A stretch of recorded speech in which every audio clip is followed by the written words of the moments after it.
Welcome to Messy Liberation, This is our special Everything is Political series. where we're going to help you draw the connections between your everyday life and the world around you. Let's get started.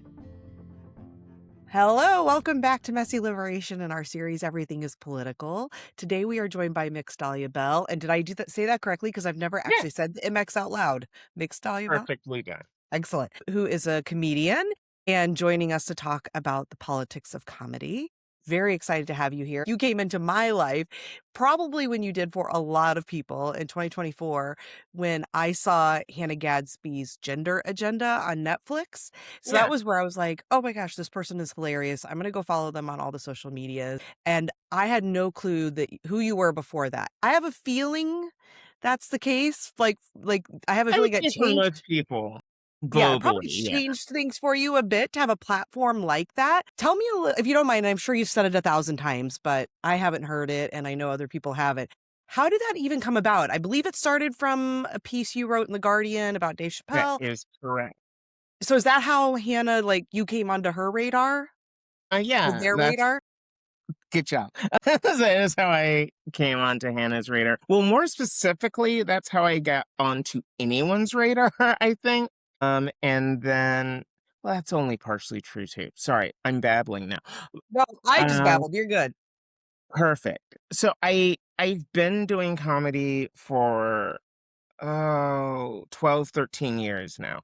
But yeah, the Guardian piece definitely gave me more of a platform. So then when Hannah put out a tweet in what would that have been, E2, I want to say, maybe early 2023, asking, hey, if I were to do a multi-comic special of all trans and gender non-conforming comics, what comics would you like to see? And apparently I have a very enthusiastic fan base who then put me on Hannah's radar. That's amazing. And the piece for people, I'll include a link in the show notes, was called Dear Dave Chappelle, Transgender Comedians Can Take a Joke, but Why Are You So Unfunny? And it was in 2021. And there Yeah. was a line that I particularly liked that 5 years later still feels incredibly resonant, which is, I think we can all agree the bitter old men griping about progress are killing comedy. And I thought, yes, exactly. And sadly, 5 years later, it doesn't, not only does it feel like things haven't changed, it feels in many ways like they've gotten worse. So Yeah. I forgot to ask our opening question because I just wanted to dive right in, which is when did you realize, as somebody who's been doing comedy now for more than a decade, at what point did you realize this world of comedy is deeply political? Was that always the case for you as a transgender person, or did you kind of come into a realization around? Yeah, so that's a complex one for me because I grew up on, like, honestly, Dave Chappelle. Dave Chappelle, Richard Pryor, Paul Mooney, the usual suspects. George Carlin, of course. So I always knew that stand-up comedy had a political aspect to it. After getting into comedy, I realized that most of comedy is actually really stupid. But as far as the politics of the industry itself, I would say that did come as a bit of a surprise to me. But I started in Portland, Oregon, so I actually had a leg up in a weird sense because at the time that I started comedy, our scene in Portland was primarily run by very powerful, like, in voice social activism, every possible way you could think of power, except for, actual political power, but very political and powerful feminists and queer women. So I fit in nicely, but immediately ostracized myself from the boys' club. And that was before I had even transitioned. And since then, I have discovered just how politicized the industry is. Yeah, because I think many people think of comedy being political in that comedians will often talk about politics, and we can talk about that too, but I'm even more interested in the parts that we don't always think about and the ways that they're political, as in who has access, who's seen, who's heard, who's not. Since you said you started comedy before you transitioned, was there a difference in what you saw then in what that looked like? Or like you said, because you were in Portland, it was sort of less of an issue for you because you were not a part of that other scene to begin with? Yeah.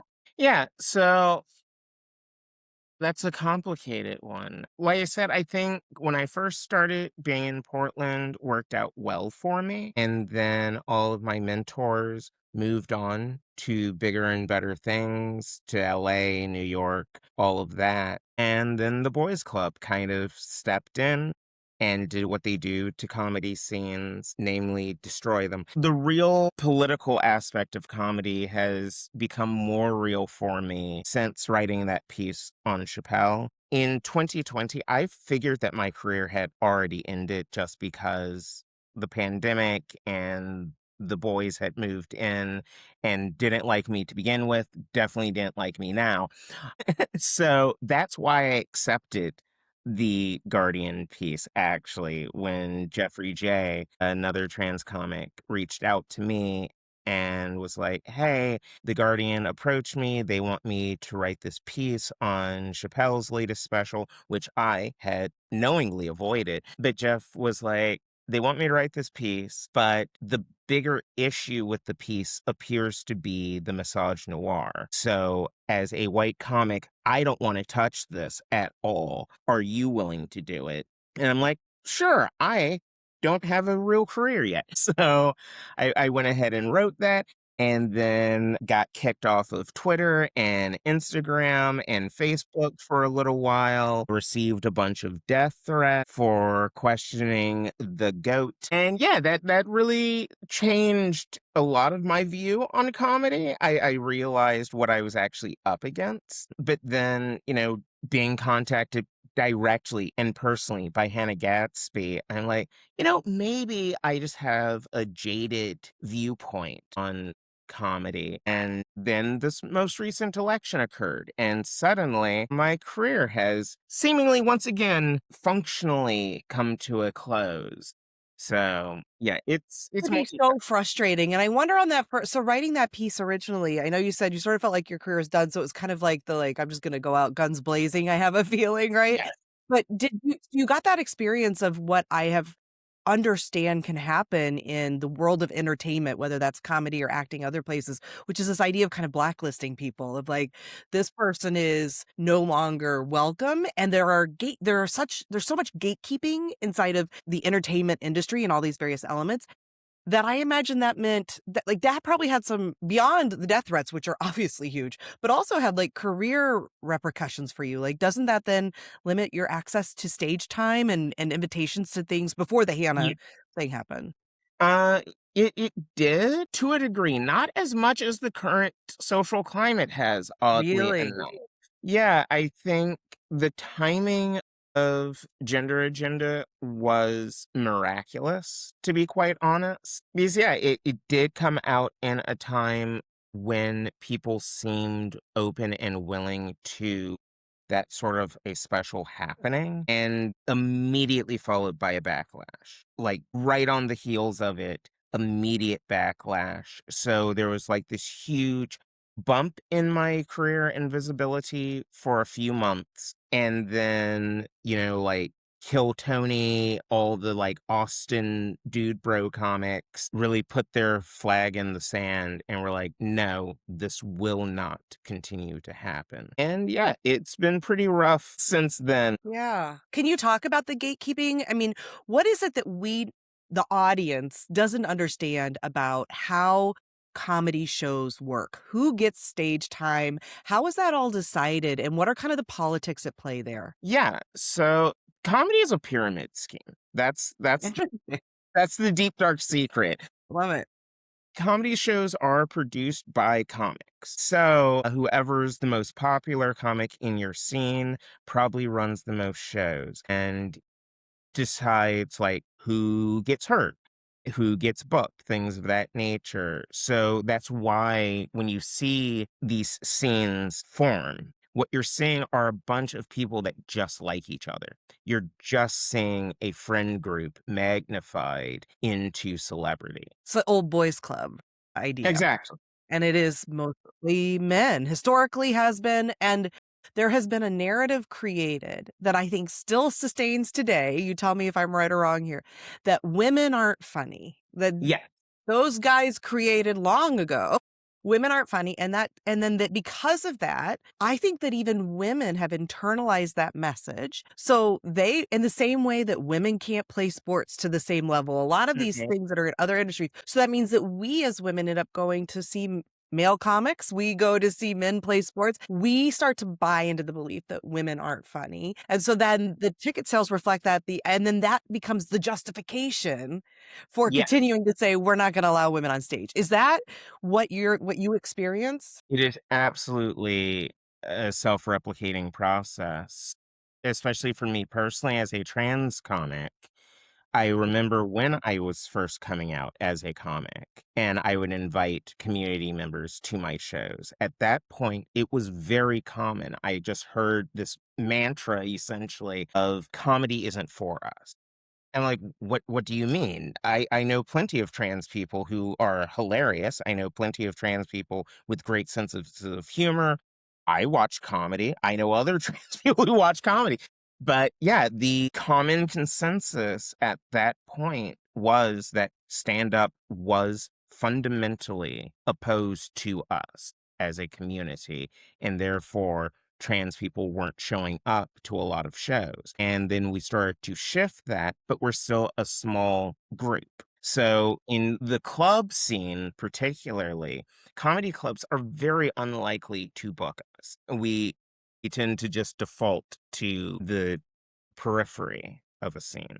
And I'm assuming, because it seems to me that there's also sort of these silos where you have to fit into, like, you're up against several of them, right? You're a Yeah. woman, you're trans, you're black, and there's black comedy and white comedy. There's Hmm. men comics and there's women comics. There's trans comics and not, and like when you're in several of these silos, I assume with each one, and again, what we're talking about here is intersectionality and Yeah. misogynoir, like you're talking about. But like with each of those, I assume the barriers to entry become even greater for you. Certainly. And I'm also aware, quite frankly, I'm not committed to passability or selling myself on sex appeal. And I will be very honest and open about this. I did sell myself on sex appeal early on in my career. Pre 2020, if you were to look at my sets, it's very much look at me, look at how fuckable I am. Doesn't that make it okay that I'm on stage? And it worked. I would love to say it didn't, but it does. So even now, when you do see trans comics, especially trans women in comedy or trans women anywhere, if we're being honest, right? In cinema, television, whatever, what you're going to see most often is the most passable, the most attractive, and stereotypically attractive at that, because we are held to a higher beauty standard. So I'm also in my mid 40s.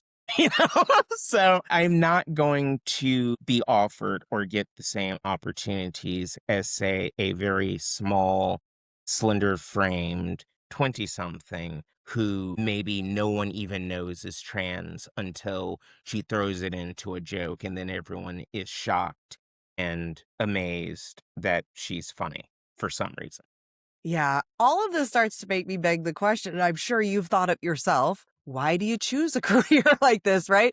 And yet we need, and it sucks that you have to be a trailblazer, but we need people who are willing to challenge these norms, but it has to be exceptionally exhausting. Like, what led you into this and what keeps you going? Yeah, what led me into it, honestly, and I have said this in many interviews as well, was trying not to kill myself. So I did not intend to be a professional comedian. That was not the goal. The goal Interesting. was to occupy my time in a silly enough way that I wouldn't kill myself. And it just turned out that I was also kind of good at it. And like I said, it's a pyramid scheme. So if people notice you're good at it, they rope you into doing more shows. The next thing you know, you're a professional comic. And truthfully, comedy did help me come to terms with my own identity and, in effect, then treat my gender dysphoria and suicidal ideation. Because comedy does require us to be our truest, realist selves, no matter what. Because if we fake it, everyone knows we're faking it, and it's not going to attract the right audience. And the more honest and open I was, the more adamant my fan base has become. So, I stay in it for that. Sorry, I just because that gets interesting for me because you also said sort of a few years back, it was sort of like leaning more into this sexuality and sort of in a way masking a bit to say like, look at me. And that may not have been it sounded like anyway, you're No, saying, I was also a huge slut in my 30s. oh, okay, perfect. Yeah, Okay. don't get me wrong. Don't Yeah. So you're just playing on that at the time because it felt aligned. I'm just curious if the more you lean into your truth, are you finding that that leads to more opportunity, or is it more that it leads to more, it resonates more with those people who get it? It definitely resonates more with the people who get it. Hmm. Little pull the curtain back on how comedy booking works as well. Social media following now matters more than I want most to other talk about things. that. Yeah. Yeah. So yeah, she who has the largest social media following is who's booked as a headliner, whether or not she necessarily does stand up. Right. And Yeah. gets the multi-million dollar deal with the podcast company and all the other things, right? Yeah. Well, let's go there then because algorithms, there's a great book called The Algorithms of Oppression, and we know that algorithms are biased. Mhm. They just recreate the same biases we see inside of the systems that already exist. And Especially right, what's that? especially right now. Yes, and so Like it's definitely bubbling down. when bookers are and the powers that be are relying on those numbers as some sort of proof of your value, your worth, and or your ability, that's really it's obviously leaving a lot of people out, and we Hmm. know the people who tend to get left out, right? It's anyone who holds a marginalized identity, and more so if you hold multiple. So Yeah. how are you like, is that part of why you're like, things are feeling shut down again? Like, how are you dealing with it? How do you deal with the fact that you're up against trying to work with these algorithms that are already biased against you? Yeah, truthfully, I spent most of last year deeply depressed. Mm, I'll be very honest and open about that. But I think I've regained my mindset of I see myself first and foremost as a performing artist. So whether or not I get the big streaming contract or a movie deal or this, that, the other is irrelevant to the craft that I have chosen to do and that I'm addicted to, let's be honest. well, and when there's the gatekeepers who are keeping folks out who aren't already in the club or who don't look like the other members of the club, Yeah. what I'm hearing and what I think Hannah Gadsby really proved then with that special, although I know, that's been a few years now and I'm not sure what's next, and I think it was a multi-special deal and I don't know if that means more might be coming. I hope that would be the case. But I'm assuming that means you have to create your own opportunities, right? It ends up becoming incumbent on those with the least privilege to do the most work to get seen. How do you go about that? Does that look like, communities of folks trying to band together and put on their own shows? Or, what does it look like for you to say, I have to operate outside of these systems because they're not letting me in? What have you been doing to try and to sort of game the system? Yeah, exactly. So outside of the club circuit, every city has its queer comedy scene, and that's where I thrive and flourish. And I think it's kind of been this way probably forever across the artistic disciplines that queer people and marginalized people in general, because honestly, I have it easier than, say, a visibly or audibly disabled comic. I want to be very clear. It's much, much easier for me to navigate this industry than it is for someone with a visible disability. I don't know why that is. I find it highly problematic, but that is the Right. reality of it. Yeah. And so it looks like you finding or joining those sort of more, for lack of a better term, like alt scenes, right? I think that's Yeah. often what that's sort of called, that alternative comedy scene. And does it ever does that break through, or have you changed or like, what are your goals? Is your goal to try and like break through to some other level? Or is it more like, I just want to keep doing this for my own mental health to help others see, to have some representation and like, does that change what feels possible? I guess is the question. It definitely changes what feels possible. I think increasingly I may be known more as a commentator or political critic than I am a comic, unfortunately, because honestly, my comedy is mostly absurd. Despite, and I guess that's the other political aspect of comedy that depending on your identity, regardless of what you're doing, suddenly it becomes politicized. So, as far as I'm concerned, I'm just telling absurd stories and anecdotes that happen to be relevant to myself and people like me. Because those people happen to be Black and queer, I am a political comic. Isn't that interesting though? Because and it was not interesting. I guess it's obvious, but it's angering that we are expected to go to the white cishet man's show and relate to all of their jokes about, Yes. their dicks and their what, all the things they like to talk about, their sex lives, their ways they show up and the jokes at their wives' expenses and all these things. And we're Mhm. supposed to relate or find that funny because that's what is considered the like norm. When again, that represents a small portion of population, yet the opposite never seems to be an expectation or even an invitation to people to say, can you not find something that's funny about this, even if it isn't your lived experience? Because people without that lived experience have been finding humor in it for decades. Yeah, and, I hear it, and obviously, like I said, starting comedy, presenting as a man, I got to hear some of those green room discussions about, Is anything like locker talk? yeah, how women only tell jokes about their periods from a guy who's does a half hour on how bad he is at sex. And like every gay comic is ostensibly working in the blue. We're offensive, we're sexually explicit, but some straight dude who does 60 minutes on, fucking bitches or whatever. That's just good, wholesome comedy for the whole family. Oh, sure, yeah.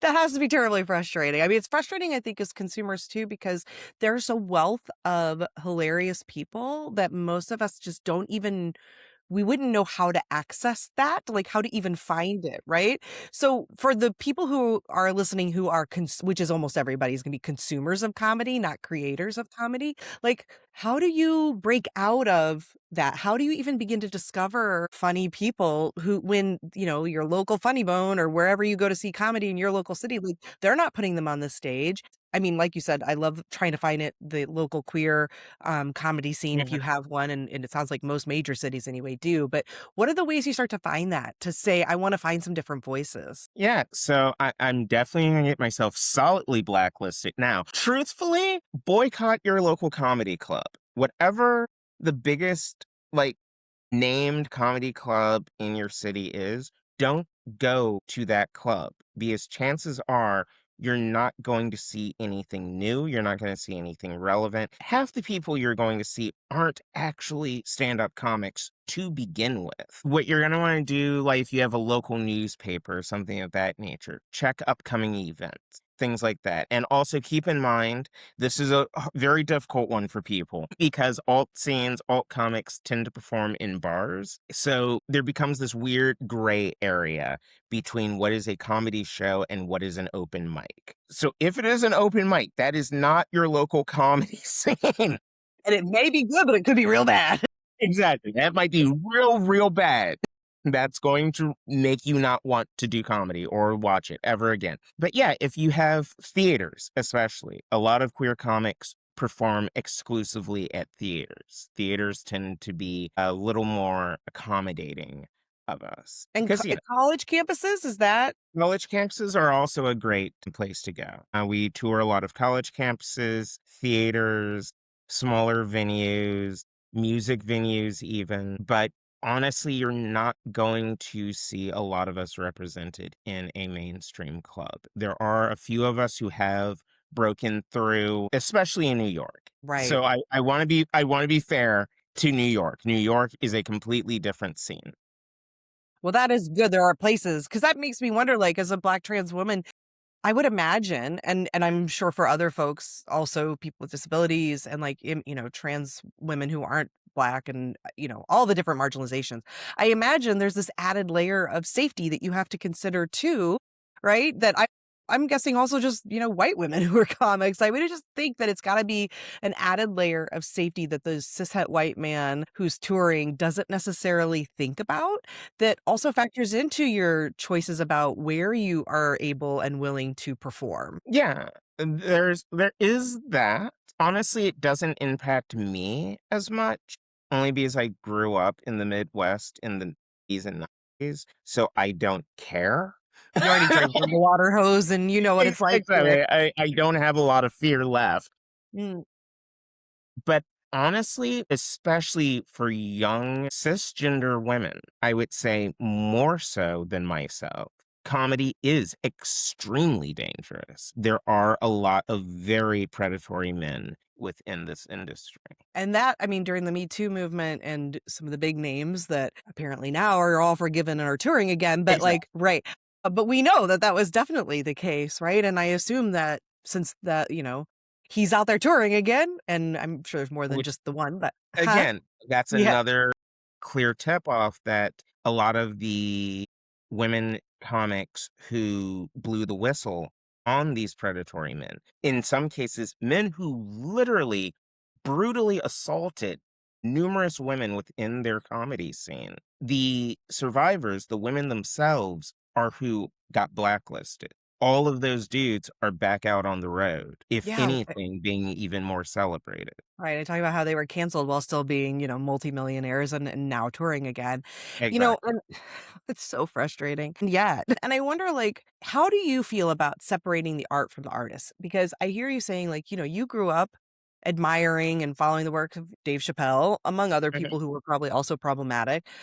And like I hear that from people sometimes, right? Like we gotta separate the art from the artist because they're funny and they're funny whether they're transphobic or they're funny whether they're misogynistic or whatever. Like I just like the comedy itself, and I think we see that a lot from people. And I'm just curious where you fall on that as somebody who at one time Mhm. anyway like looked at Dave Chappelle as a comedy kind of hero, and Absolutely. obviously yeah, and changed your feelings on that. Like, what would you say to somebody who's still in that camp? I might be particularly biased. Well, but I that's you should be. We all have an easier time doing that with, say, paintings or interesting. Okay. fiction writers or musicians even, Mm. than I do with stand up. Because stand up is unfortunately one of those art forms where if you pay close enough attention to a comic, we confess to all of our faults. We let you know exactly who we are, exactly what it is we believe, and how we choose every day to show up in the world. So, yeah, if a comic is deeply problematic, it's in the material also, and I can't reconcile. There's no separation for me. Interesting, yeah. Yeah, because as you said, like, the more you lean into your truth, the more it resonates with people and the more honest you are, the more people like the in general, a lot of times that's where people have most success. Like those artists, those comedians who get more specific in their very specific worldview, that's typically the ones who rise up, and it's what makes them different and unique, but also then is showing their truth and telling us Exactly. exactly who they are. Well, what about punching up versus punching down? That's something that, we hear about, and that's one of the reasons I think people have had issues with Dave Chappelle specifically, although I know your issue is it's just not funny, which I think is Yeah, also a very valid argument. yeah, 'Cause if it's not funny, then is it comedy? But it's also this idea of like, it's one thing when you're punching up, meaning if you are somebody who holds multiple marginalized identities and you're making jokes that are cruel, even about like white cishet men, there's a power differential there that we can't pretend doesn't exist. But when you're punching down at somebody who has less privilege and power than you, that is like a cheap shot. Is that do you agree with that idea of punching up versus punching down and that is a big part of this issue? Or is it more like you're okay as long as it's funny? yeah. So honestly, I would say I'm okay as long as it's funny. So my issue with the idea of punching up versus punching down, and this is going to be very self-referential, but for me, my gauge of if I have succeeded on stage, I want to find someone who likes me from the beginning of my set and someone who hates me from the beginning of my set. And if both of those people laugh at the same time, then that's the joke that I keep. Interesting. So that's how you go about So kind of testing material? exactly. So for me, I think the idea of punching up versus punching down only becomes relevant in the sense that someone who faces more oppression or discrimination is rightly going to be more sensitive to things that paint them in a negative light. At the same time, I also know that if I get on stage and I try to do a 60-minute routine on the problems of cishet white dudes, it's not gonna go well. If I'm in a specifically all queer audience, then yeah, they'll go with it. But if I'm at a diverse audience, it's going to feel flat and potentially even performative. So I'm not really a fan of punching up either. I'm a fan of being funny. So what is it that isn't funny given that perspective? Like, because my issues with Chappelle and Gervais and the others that are kind of taking this transphobic stance is I feel like it's these men with power Mm. punching down at people who don't. It also feels, especially in the case of like Gervais, it feels a bit like opportunistic. Like, let me see which It's way the mo winds are. it's Sorry. Okay, good. Because that's what it feels. It feels like the winds are blowing this way. This is where I'll make my money. And that's annoying to me as well. But I'm curious, like, what do you find unfunny about it? Like, are there jokes that you think Chappelle could tell about the trans community that would be funny? Or is it just not his place to be making those jokes? yeah, Um, there are jokes that can be told. I feel so bad about not remembering this first comic's name. Davy Kirsch. So there's a comic that I happen to adore, Davy Kirsch, and she did take some flack for this joke. I personally think it's a beautifully written joke. It's hilarious, and yes, it is edgy, but it's a joke on her having a conservative uncle who works in the prison system who was so opposed to this trans woman prisoner receiving gender affirming care. And the punchline is essentially, well, you said you wanted rapists to get their dicks cut off, and she's doing it for you, so what's the complaint?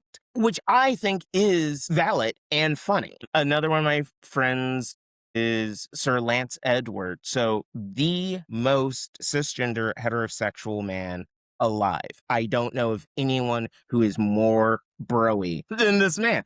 But he has a brilliantly written joke about if his daughter were to come out as a trans man, he would absolutely support her, but she has to buy her own dick because there's no way she's going to be better hung than he is. That's funny, you know?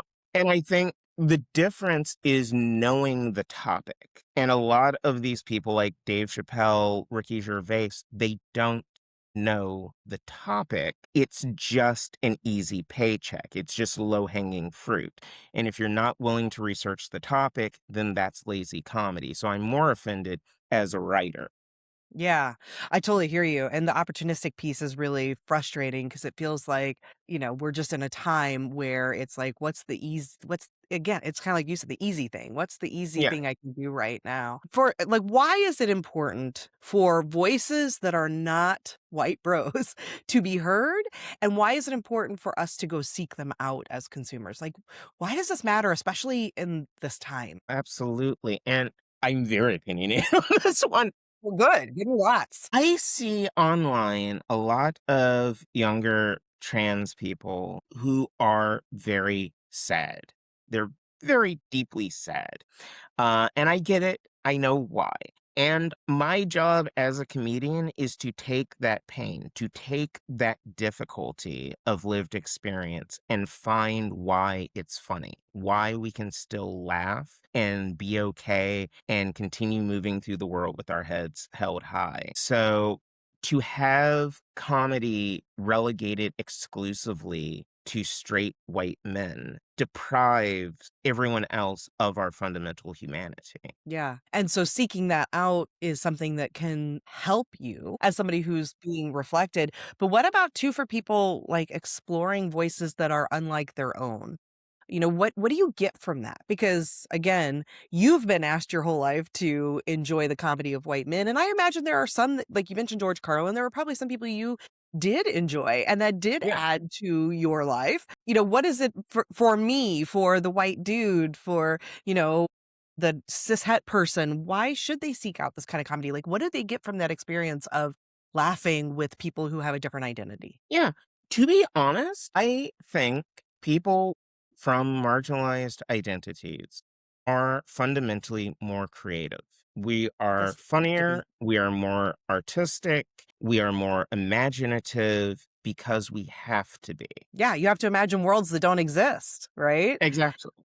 Yeah, I mean, that's always been the case. I mean, you take the likes of Octavia Butler and just thinking about like the world building and what she imagined could be, and here we are living it now, and people saying like, I couldn't even imagine this could exist. And it's like, well, Octavia did decades ago because exactly that. Like you're Well, imagining worlds that don't exist. and if you think about it, part of comedy, one of our primary tools is misdirection. And I especially notice this in situations where I do dip my toe into the mainstream club circuit, that a lot of the audiences that will go to a comedy club, they're not actually laughing at the joke. They're not laughing due to the craft. They're laughing because the comic on stage is just like their buddy. It's just like whoever they came to the club with. It's just representing more of the same repeated ad nauseum. And that to me isn't truly funny. I think And it's better yeah. to be surprised from time to time. And it's like this permission slip in a way to sort of say everything's okay because Yeah, they all think the same stuff is funny. I mean, people laughing at some of these, like you said, unfunny jokes about at the expense of the trans community and extending that to all the unfunny jokes about women in general. And I mean, there are unfunny yeah. jokes about any group of people. And I think that part of that is like, it's this permission slip for me to be Mhm. okay. Like, if everyone else here is laughing, then it must be Correct. okay. Yeah. Yes. And so challenging that for yourself, I think, seems important. Yeah, and also, like, being exposed to especially, like, queer comics, women in comedy, the permission slip is still there effectively, right? It's like, yes, you can laugh at a trans person with my permission. I am telling you what's actually funny about this experience. It's the lack of consent, right? Like, and that's so good, Dahlia. That's exactly it. It's consent, right? That's the piece that feels like it's missing in some of the other ways that it's being delivered. Is it doesn't feel like the person holding that identity ever consented to that type of joke about Correct. their identity. Yeah. And in the culture we're existing in and have always existed in, let's be honest, inside of patriarchy, but it feels heightened at this moment of like rape culture, Yeah, consent matters, right? And it matters. This is one of those ways that it shows up. And for us to think about that, like, did the type of person that's being joked about here, do you think that they have their consent to that, make that kind of joke? exactly. That's so good to consider. Thank you. All right. I want to honor your time. I really appreciate you doing this. It's been really interesting to me. Like most of the things we're doing in this series, I feel like I have more understanding of the industries that we're talking about. Mhm. I wear clothes every day. We're talking about clothing. We're talking about books. I read a lot. Comedy is the one that I was like, I really wanted to talk to you because I love your voice online and I loved the special that I saw with you too. And I was like, I don't feel like I know the comedy world at all. And so it's been really illuminating for me. So I appreciate you talking to me about things that you're probably like, this is so obvious. It's been No, not at interesting. all. Okay, No, good. Well, this it's is been all very interesting. spoken words. We're like magicians. Magicians and MLMs. So it's very interesting. What is the thing that you would want people, and again, it's going to be consumers of comedy, what would you want them to leave this conversation with? The importance of hearing a diversity of voices in comedy because the world is fundamentally hilarious. So I think, hearing more voices, hearing from people who you don't have a lot in common with, and finding out what is funny to everyone else. Why is it funny for all of us as people. And then that could actually bring us together instead of ripping us further and further apart. Comedy is art. It's an art form, and Yeah. art matters all the time, but it matters probably the most when things are really hard. And I think sometimes that's when people start to think it's frivolous and not meaningful, but it's sort of its most meaningful. Well, seek it out and find voices that aren't like you. So I love that. Thank you so much, Dahlia. And I will, actually, I'm just going to put in the show notes, unless there's anything you want to call out in particular about where people can find you. But where do you I know you're on Instagram and Threads. Where do you like to hang out the most? Yeah, that's mostly where I am. I do like to warn people. Instagram, I post about shows and I post reels, things of that nature. If you follow me on Threads, you're going to find out way too much about my personal life and actual political opinions. So, depends on what you want from me. I I like am also all of on that. Blue Sky if you want to hear my rough draft. Love So it. that is where I'm And you the silliest. you have a YouTube channel. I don't know. Do you update that often? I am really lazy about YouTube. No problem. I'm Well, so lazy. we will put links to all the other things along with the Guardian article for people who'd like to read that as well. And is Gender Agenda still available on Netflix? Yes, yes, it is. Okay, good. So people go watch that as well. Watch that several times. Just put it on loop. Just put it on repeat and just leave your house. Just leave it playing while You you're at get a work. payout for that? Because if you do, I'll start doing it. I do not. You asked about the special contract. Okay, here's the secret. Everybody lean in. Yeah. So that show, that special, we all just rode Hannah's coattails. Hannah had the multi-special contract. The rest of us were just a bunch of weird queers that You're Hannah awesome, gave. queers. Yes, exactly. But I'm assuming if it performs well, the better the more that people are watching those kinds of things, seeking out these kinds of voices, alternative Yeah. voices, The that less the matters. streaming service can deny that we Right. actually have an audience, And even that if is they how try we to get. that's how we use our privilege capital. For anyone who has privilege, these are the ways you use your privilege capital. You follow comedians like Dahlia on social media. You watch these sorts of specials when they come out. You put your attention, your money, all of that towards these voices so that they have more of a chance of getting a platform, because the gatekeepers are doing everything they can to keep you out of platforms. So we have to demand it. Yes, All right. We will do our part. I'll put it on repeat.